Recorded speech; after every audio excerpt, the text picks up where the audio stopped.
Hi there. In this video log, I'm going to build one of the most classic games of all time, which is Tic-Tac-Toe, using the C programming language. This is a fun little project that helps me improve or practice the arrays, loops, condition checking, and function in C.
Let's break down the code step by step so you can see how everything's work.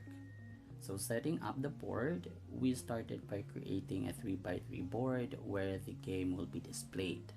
So this is just a 2D array of characters. Each cell will either hold X or 0 or an empty space.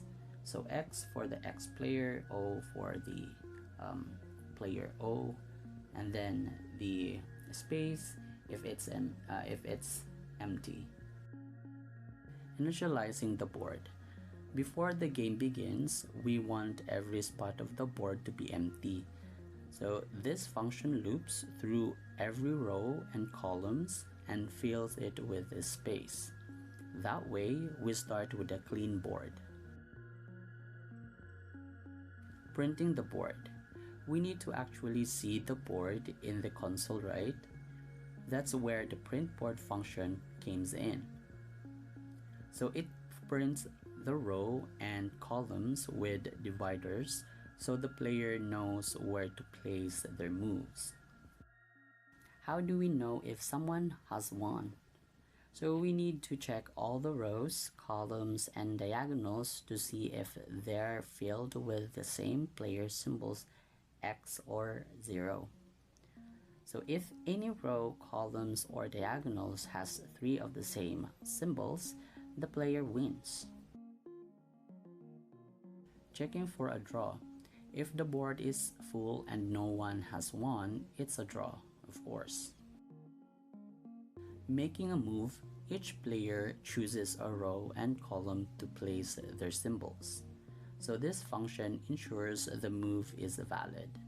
It must be inside the board 0 to 2.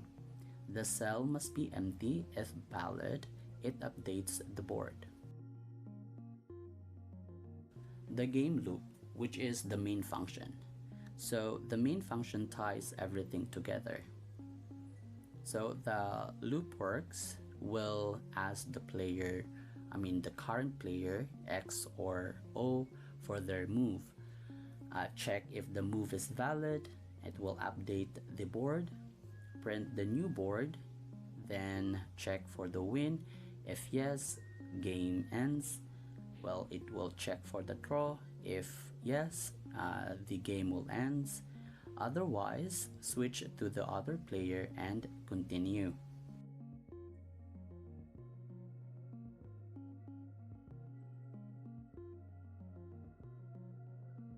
What I've learned from building this tic-tac-toe game, well, first is the 2D arrays for the game board, then using the function to organize the code, then condition checking for win or draw, or continuing the process of the game. Lastly, which is the loops to keep the game running until it's over. This is perfect for me to build this small project to strengthen my C programming skills. Yeah, so thank you for watching and hope you like that. Thanks a lot.